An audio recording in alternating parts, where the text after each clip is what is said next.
할렐루야. 네, 서로 축복하시죠. 수고하셨습니다. 감사했습니다. 네, 오늘로 해서 예레미야 강의 마지막 시간입니다.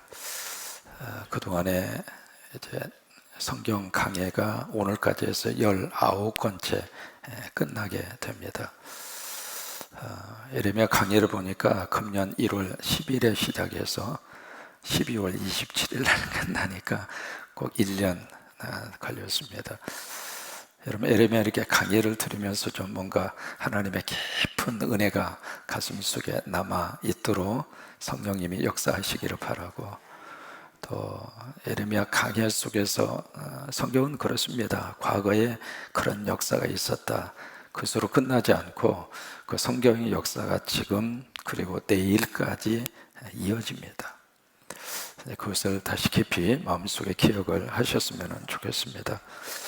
오늘 성경은 두 가지를 이야기를 하고 있습니다. 포로로 끌려간 사람들이 느부갓네살 그 왕에 의해서 1차, 2차, 3차 1차 포로가 BC 597년에 끌려갑니다. 그리고 2차 포로가 BC 586년에 끌려가고 3차 포로가 BC 581년에 끌려갑니다. 그러니까 1차, 2차, 3차에 걸쳐서 포로가 바벨론으로 이제 끌려가게 됐고, 이렇게 해서 끌려간 총 개수를 성경이 기록하고 있습니다. 몇 명이냐면 4,600명입니다. 이 사람들이 이제 끌려간 그곳을 역사적으로 기록을 하고 있고, 여기에 끌려갔던 사람들은 사실 모두가 다 쓸만한 사람들입니다. 또 하나, 여기에 끌려간 사람들은 바벨론 왕에게 항복한 사람들이죠. 이제 그들이 목숨을 부지하고 바벨론으로 끌려가서 포로 생활을 하게 되죠. 그들은 포로로 끌려가면서 세 가지의 질문을 던집니다. 왜 우리가 이렇게 되었을까? 또 하나, 그들 속에 참 마음속에 받아들이기 힘든 것 중에 하나가 어떻게 하나님의 성전이 무너질 수 있는가? 어제 말씀드린 것처럼 그들은 성전신학이라고 하는 것을 가지고 있었거든요. 그 성전의 중심에는 하나님이 계시는데 어떤 일이 있어도 하나님이 계시는 곳은 망할 수도 없고 무너질 수도 없고 망해서도 안 된다. 그것이 성전신학이에요. 이 성경 안에 그 성전신학이 쭉 흐르고 있습니다. 그런데 어떻게 그 하나님의 성전이 이방인에 의해서 철저하게 망하고 불태워질 수가 있겠는가? 그 질문. 또 하나님께 포로로 끌려오면서 그들의 마음속에 그 질문이 또 하나 제기가 됩니다. 과연 그럼 우리가 믿은 하나님은 어떤 분인가? 막상 바벨론에 다 와서 보니까 거기에 말뚝신 또 마르둑이라고 표현하고 있는 그 신을 중심으로 바벨론이라고 하는 거대한 이 도시, 마치 우리나라 사람이 중국에 가서 보면 중국의 그 거대한 그 황실, 그러면서 나도 모르게 지레 겁을 먹을 정도로 그런 것처럼 이스라엘 사람들이 그런 문화적인 충격을 받으면서 과연 우리가 믿는 하나님은 어떤 분인가요? 또 하나, 포로 끌려오면서 그들의 마음속에 그런 질문이 제기가 됩니다. 왜 이 지경까지 되었나? 앞으로는 어떻게 우리가 살아야 할까? 라고 하는 그런 근본적인 질문들이 이들 가슴 속에 깊이 그렇게 제기가 됩니다. 사람이 살면서 여러 가지 많은 일들을 겪지만은 그 일을 겪으면서 우리가 해석이 되고 이해가 되면 해결할 수 있습니다. 여러분, 질병도 그러잖아요. 원인을 발견하면 치료의 방법이 있습니다. 근데 힘든 것은 바로 뭐냐면 어려움은 있고 그리고 문제는 산적한데 해석이 안 돼. 내가 왜 이를 겪어야 하는가? 내가 왜 이 고통 속에 처해져 있어야 하는가? 그것이 해석이 되지 않으면 사실은 그게 참 가장 힘듭니다. 몸 안에 질병이 있어서 아픈데 원인을 몰라요. 그러면 더 힘든 것처럼 똑같아요. 이스라엘 사람들도 바로 그런 이 역사적인 상황 속에서 아까 말씀드린 그런 질문을 제기하면서 그런 아픔과 고통의 세월을 지냅니다. 오늘 두 번째 말씀은 바로 뭐냐면 그 여호야김 긴 왕에 대한 기록으로 예레미야의 말씀이 끝납니다. 성경을 조금 자세히 읽는 분들은 뭔가 이렇게 차이점을 조금씩 느끼게 됩니다. 그냥 읽어가시면은 잘 모르시고요. 좀 더 자세히 읽는 사람들, 뭔가 이렇게 전체적으로 성경을 볼 줄 아는 사람은 성경에서 조금 이렇게 다른 점들을 느끼게 되는데, 그 중에 하나가 여호와긴에 대한 문제입니다. 여호와긴 왕에 대해서 성경을 보시면은 열왕기하하고 역대하하고, 그 다음에 열왕기하 24장하고 역대하 36장하고 여호와긴에 대한 왕에 대한 기록이 두 가지 면에 있어서 차이가 있습니다. 첫째는 이 여호와긴이라고 하는 사람이 왕이 된 나이가 몇 살이었을까? 열왕기하에서 8살, 역대하에서는 18살입니다. 10년의 차이가 있습니다. 그러니까 성경을 조금 자세히 읽는 분들은 왜 이렇게 차이가 있을까? 라고 하는 질문을 던질 수밖에 없습니다. 또 하나, 여호와긴이라고 하는 사람이 왕으로 있을 때가 3개월이라고 하는 것이 있고, 그 다음에 3개월 10일이라고 하는 기간이 있습니다. 그게 왜 열흘의 차이가 날까라고 하는 문제입니다. 이런 내용들에 대해서 이렇게 좀 해석을 하고 이해를 하셔야 성경에 대한 오해가 풀립니다. 이게 딱 보면서 처음에 딱 보면 이거 틀렸네, 그 생각을 하는 거예요. 틀린 게 아닙니다. 그래서 우리 성경은 성경이 그 당시에 쓰여질 당시의 역사를 꼭 이해를 하셔야 돼요. 왜 계속해서 지도를 그려드리는가? 지도를 좀 아셔야 되고, 또 하나 역사를 아셔야 돼요. 그래야 성경을 우리가 풀어가는데 이해가 될 수 있습니다. 여기 이제 여호와긴이 8살 때 왕이 됐을까? 18살 때 왕이 됐을까? 이것은 그 당시 이스라엘 사람들의 정치 시스템을 이해를 하셔야 돼요. 이게 이제 그 앞에 있는 왕이 여호와김이잖아요. 아버지가 왕이었잖아요. 우리나라도 그러고 이스라엘도 마찬가지입니다. 이게 왕은 그 당시에 세습이에요. 아버지가 왕이면 아들이 자동으로 왕이 됩니다.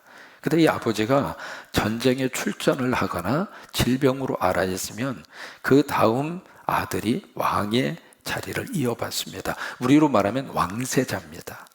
왕세자인데 그때 이스라엘 사람들은 그 왕세자를 왕이라고 그랬습니다. 왕으로. 그러니까 이 8살 때 아버지가 전쟁에 출전을 하거나 아버지가 질병으로 누워있을 때 왕세자 여호와긴을 왕으로 올라간 거예요. 왕으로 올라가다가 그 다음에 10년의 세월이 지난 다음에 18살 때 정식 왕이 된 거예요. 그렇게 첫 번째 이해를 하시면 되고, 두 번째, 그 앞에 있는 왕이 여호와김이라고 하는 자기 아버지가 사실은 일찍 바벨론에 의해서 포로로 끌려가서 죽습니다. 그래서 8살 때 왕이 됐는데 너무 어린 나이에 왕이 됐기 때문에 뒤에 뭘 하는가? 우리도 똑같죠. 섭정을 해요. 그래서 10년 동안 섭정 통치 시스템을 가동을 하다가 10년 후 지나서 18살 때 정식으로 왕으로서의 행사를 하는 거예요. 그래서 그 왕의 기간을 어느 곳으로 볼 것이냐? 왕세자가 됐을 때부터 왕으로 볼 것이냐, 아니면 단독으로 왕이 됐을 때 혼자서 통치하는 그때를 왕으로 볼 것이냐, 거기에 따라서 8살과 18살이라고 하는 차이가 있다고 하는 거 이해가 되셨어요? 그래서 기록에 차이가 있는 겁니다. 두 번째, 통치 기간이 3개월이냐 3개월 10일이냐 그 문제입니다. 사실 여호와긴이 왕으로 있을 때는 3개월입니다.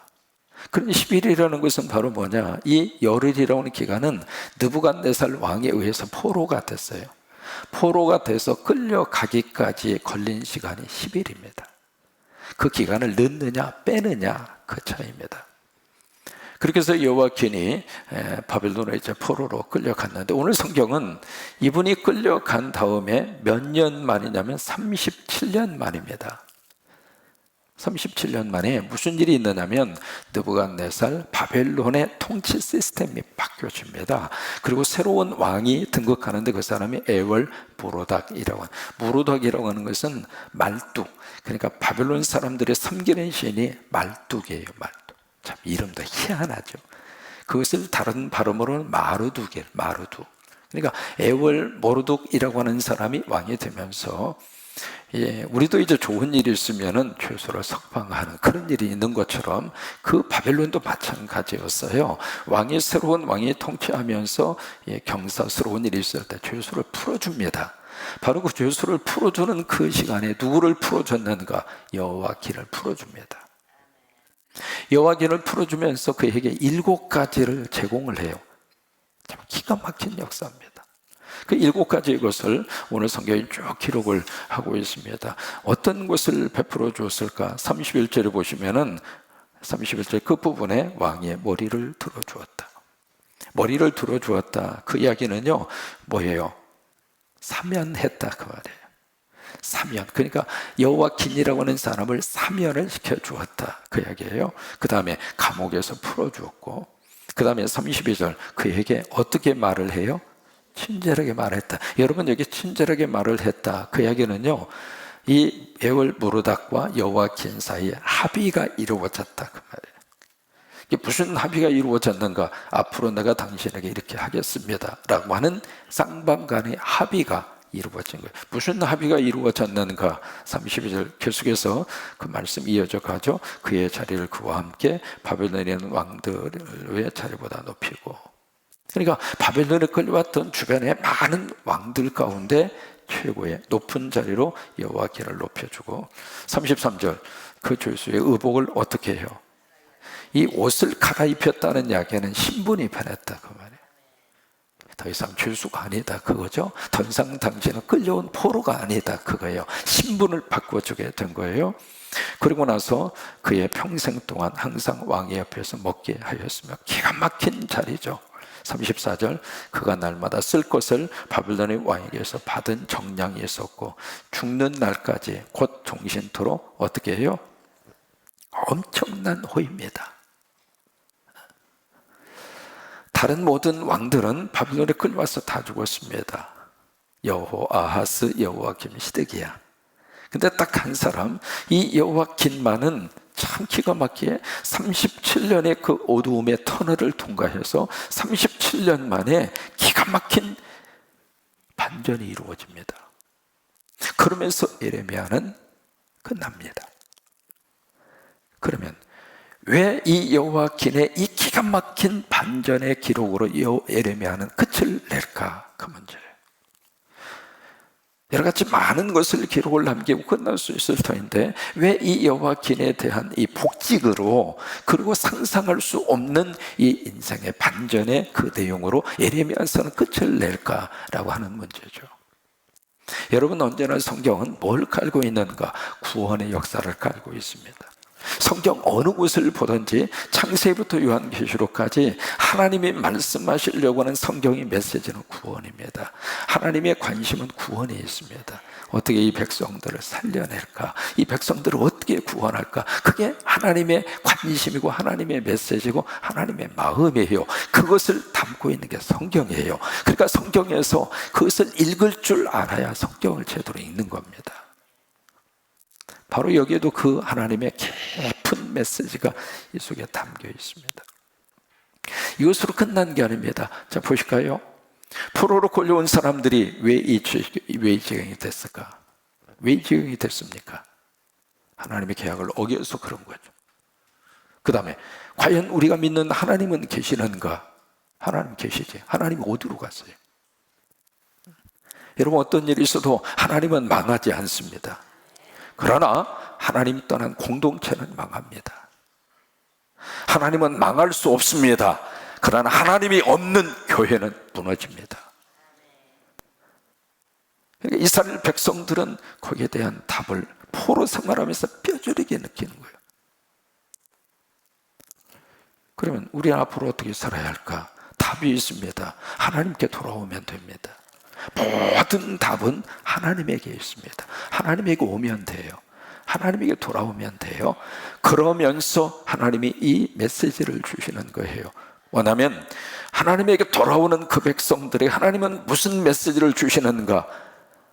아직 끝난 게 아니다. 영어로만 It's not over. 아직 끝난 게 아니다. 아직 희망이 있다. 그들은 이제 포로로 끌려와서 다 끝났다고 생각을 했거든요. 이제는 더 이상 희망이 없다고 생각을 하고, 이제는 여러분 고대 사회는 신분이 계속 그 다음 세대까지 이어져 갑니다. 한 번 노예는 영원한 노예입니다. 신분을 바꿀 수 있는 가능성이 없습니다. 그래서 그들이 이제는 모든 게 다 끝났다, 더 이상 어떻게 해볼 수가 없다, 그 생각 속에 있는 그들에게 아니다, 아직 끝난 게 아니다. 그러면서 그들에게 희망의 촛불을 여호와긴을 통해서 하나님이 켜주시는 거예요. 그게 바로 이 사건이에요. 나중에 이 사건이 어떻게 기록이 되는가, 마태복음 1장에 가서 보시면 한번 가보세요. 마태복음 1장에 이 사건이 어떻게 신약하고 연결이 되는가를 성경이 보여주고 있습니다. 마태복음 1장 11절 말씀.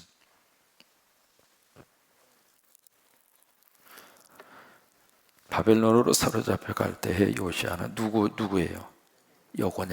여고냐라는 사람이 여호와긴입니다. 그래서 이제 성경 속에서 같은 사람이지만은 이름을 바벨론식으로 부르느냐 아니면 히브리식으로 부르느냐에 따라서 이름이 그렇게 달라지는 거예요. 그래서 이름이 그렇게 다르기 때문에 여러분, 그래서 이렇게 성경을 해석하고 설교하는 목회자가 그래서 필요한 거예요. 아무 데나 아무 곳에나 가서 성경 공부하고 그런 거 아니에요.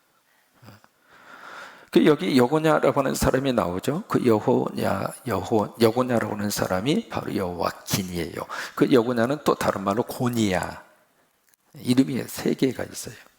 그러니까 21절 말씀에 바벨론으로 사로잡힐 때 요시아는 여고냐와 그의 형제들을 낳았으며, 그 앞에 여고냐만 있었던 게 아니잖아요. 여호람도 있었고, 그 다음에 여호아하스도 있었고, 여호와김도 있었고, 그 다음에 시드기야도 있었고, 그죠? 그 아들들이 그렇게 있었는데, 그 중에서 이 여고냐는 요시아의 사실은 손자입니다. 그러니까 아들은 여호와김이거든요. 여호와김의 아들이 여호와긴이에요. 그러니까 요시아 입장으로서는 손자입니다. 근데 성경은 요시아 다음으로 누구를 연결하는가? 손자로 가는 거예요. 그래서 여기에 여고냐라고 하는 이름이 등장을 하고 있고, 12절 바벨론으로 사로잡혀 간 후에 여고냐는 누구를 낳아요? 스알디아를 낳고, 그 다음에 스알디아는 누구를 낳아요? 스룹바벨을 낳고, 이런 식으로 쭉 해서 16절 같이 있습니다. 야곱은 마리아의 남편 요셉을 낳았으니 마리아에게서 그리스도라 칭하는 예수가 나시니라. 그러면 여기에 이 여호와긴, 고니야, 여고냐라고 이름이 있는 여고냐 또는 고니야라고 하는 이 여호와긴이 어디로 연결이 되느냐면, 어디로 연결이 돼요? 예수님으로 연결이 되는 거예요. 그러면서 예레미야는 끝납니다. 예레미야 강의를 통해서 이 예수라고 하는 이름이 다시 한번 마음속에 깊이 새겨지는 축복이 임하기를 주의 이름으로 축원합니다. 그 다음에 이제 이어져 가는 것이 예레미야 애가입니다. 짧은 성경이죠. 짧은 성경인데 그 애가 속에 무엇을 담고 있는가 한번 깊이 느껴볼 수 있는 아름다운 시간이 됐으면 좋겠습니다. 여러분이 새벽에 그래도 같이 이렇게 깨워주시고, 같이 새벽에 나와주시고, 그래서 새벽에 이렇게 성경을 하나씩 강의할 수 있는 귀한 은혜를 함께 나누게 돼서 너무 감사하고, 서로가 서로를 위해서 축복해 주셨으면 좋겠습니다. 1년 동안 새벽의 재단의 예레미야 강의 함께 해 주셔서 감사하고, 서로 한번 축복해 주셔요. 수고하셨습니다. 감사합니다. 고맙습니다. 예, 감사합니다. 앉아서 하시면 주변만 하니까 우리 일어나셔서 1년 동안 새벽재단 함께 지켜볼 수 있어서 너무 감사했고, 예레미야 하나님께서 들려주셔서 감사하고, 우리 일어나셔서 우리 마지막 시간이니까 서로 한번 축복하셨으면 좋겠습니다. 수고하셨습니다. 감사합니다. 고맙습니다.